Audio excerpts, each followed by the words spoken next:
solving linear systems by substitution, but this time it's going to be an application question. So much like in lesson 3.2 where we had to make equations that we were going to solve, we're going to do the same thing, but instead of graphing our equations that we make, like lesson 3.3, we're going to solve them using substitution like we learned last lesson in 3.4.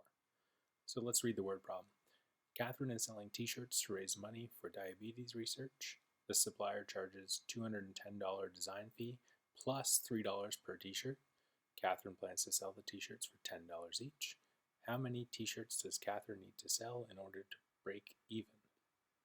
So something very important in that sentence is break even. And if we remember back to lesson 3.3, that's where the lines crossed. So whenever you see the word break even, that means we're looking for the point of intersection. And instead of graphing to solve, we're going to do substitution. So when we model, we need to first define our variables. And I've said, let C represent something and let N represent something. There are two things we don't know here. We don't know how much money is involved. We don't know how much she's being charged, and we don't know how much it's going to cost to make the t-shirts. So C is going to represent the cost or the income, and that's the dollars. And N is going to represent the number of t-shirts.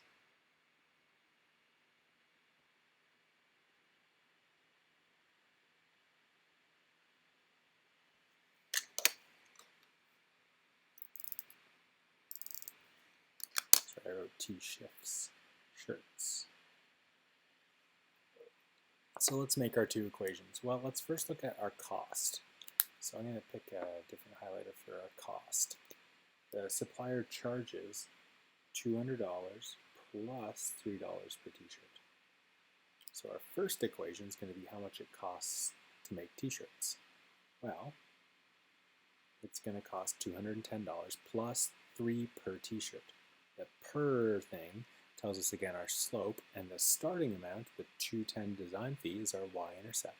So if we're modeling like we did in 3.4, we've got 3 times the number of t-shirts, n, plus 210.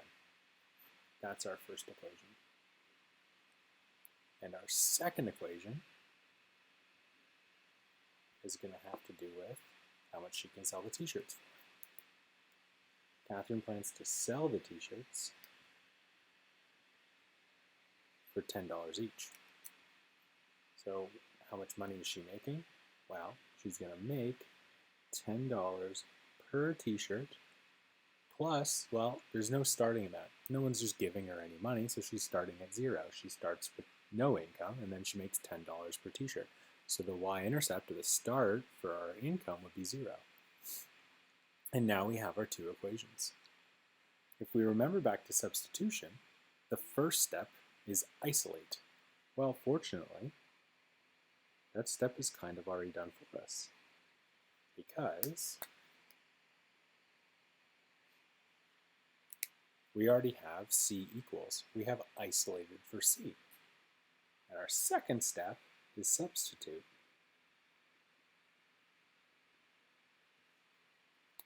So what are we going to substitute? Well, we're going to substitute what C equals into our first equation for C. And that's the first two steps of substitution. Isolate, which was already done because we had a C equals, and substitute, we're going to replace the C with what C equals. Well, since C equals 10n, we end up with 10n instead of C equals 3n plus 210. And now we can solve using substitution.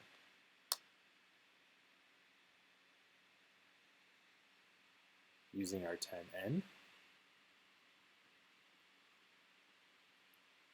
equals 3n plus 210, we can solve.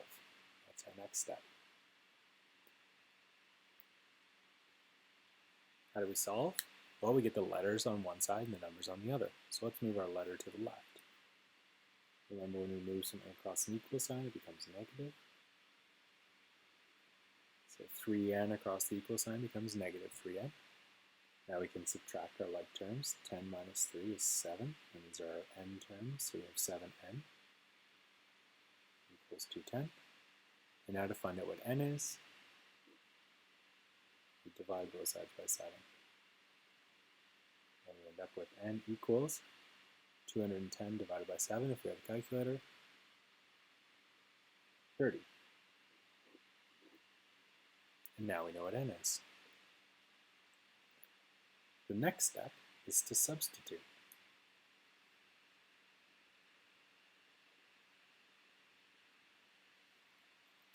What are we substituting this time? Well, this time we're going to substitute our n equals 30 into one of our equations. And at this point we can pick either equation. We can pick our first equation or our second equation. Would it be easier to figure out what 3 times 30 plus 210 is? Or would it be easier to figure out what 10 times 30 is? I think it'd be easier to figure out what 10 times 30 is. So we're going to substitute n equals 30 into equation 2. Well, equation 2 is 10 times n. And we're going to take that 30 and put it in for n. So we get 10 times 30, which is 300. And together, that n and that c make our point of intersection. So now we can conclude.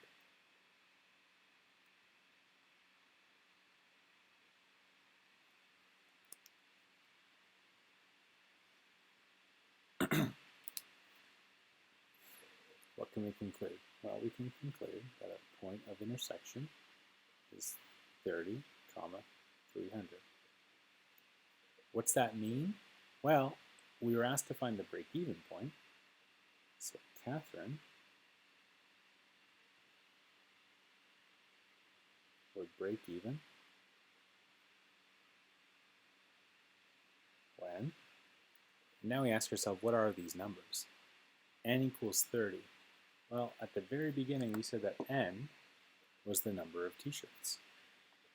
So Catherine would break even when she sells 30 t-shirts. And earns C was money, $300.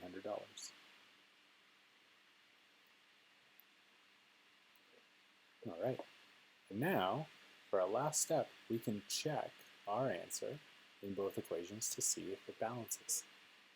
Let's do a check. Our first equation is C equals 210 plus 3n, or 3n plus 210. Either way, it's fine. Our answer was 300 for C.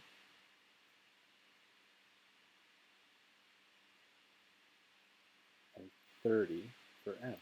So we replace the C with 300 and the 30 with n, and we see if our equation balances.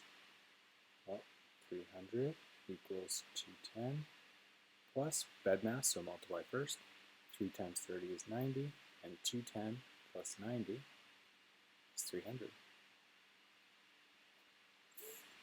So our first equation balances. Let's check the second equation. C equals 10n. Our C was 300, and our n was 30. So is 300 equal to 10 times 30? Well, 10 times 30 is 300. So 300 does equal 300, and we're good. So what's different about this question? Well, the only thing that's really different is we have to use everything we've learned in the unit to be able to come up with an answer. First, we have to model and build our equations. Then we have to do substitution, and then we have to interpret our answer. And that's all of the units, all of the lessons previous combined in one question. I guess with the exception of graphing, we didn't do any graphing. But that's it for lesson 3.5. Try the practice example in your homework package, and then I'll see you for lesson 3.6, our last lesson of the unit.